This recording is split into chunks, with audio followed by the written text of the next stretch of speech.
April 1, 2010, nagkakilala kami ni Rachel o mas kilala nyo bilang si Mami Abon. Nung una ayaw sa akin ng nanay niya dahil palabarkada raw ako at may bisyo pa. Pero di naman nagkamali ang nanay niya, totoo yun, nalulung talaga ako sa pinagbabawal na gamot. Kahit mga sarili kong magulang ay hindi na ako kayang pigilan. Kahit nga nagsasama na kami, ay patuloy pa rin ako sa paggamit nito. Hanggang sa nagkaroon kami ng unang anak na babae at nasundan pa ulit ng isa pang anak na babae. Dito medyo nababawasan ko na yung paggamit pero tumitikim-tikim pa rin. Sobrang nagmamakaawa na nga sa akin yung asawa ko na itigil ko na daw.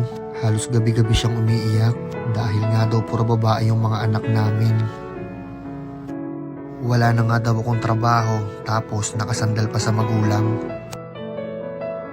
Hanggang sa nasundan pa ng dalawang babae yung anak namin.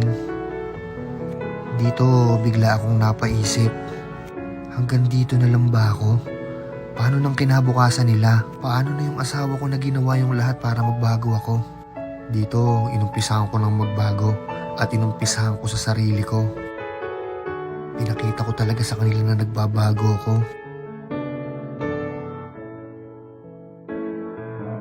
Naganap nga ako ng mga trabaho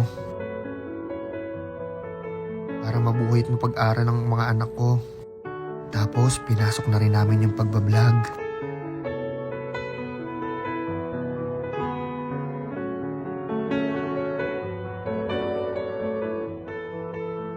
Yung dating walang direksyon, ayan na siya ngayon.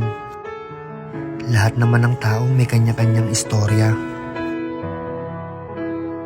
Pero ang pinaka-importante, dapat may natutunan ka sa istorya ng buhay mo. At ang natutunan ko dito, huwag mong sukuan ang taong mahal mo.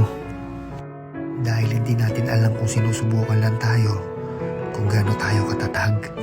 At ang may papayo ko lang sa mga kabataan na naliligaw ng landas at nalulung sa masamang bisyo, hindi mo kailangan magparehab para magbago.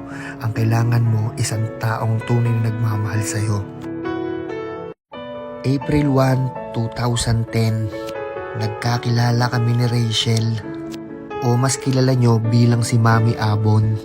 Nung una ayaw sa akin ng nanay niya dahil palabarkada raw ako at may bisyo pa. Pero di naman nagkamali ang nanay niya, totoo yun, nalulung talaga ako sa pinagbabawal na gamot. Kahit mga sarili kong magulang ay hindi na ako kayang pigilan. Kahit nga nagsasama na kami, ay patuloy pa rin ako sa paggamit nito. Hanggang sa nagkaroon kami ng unang anak na babae.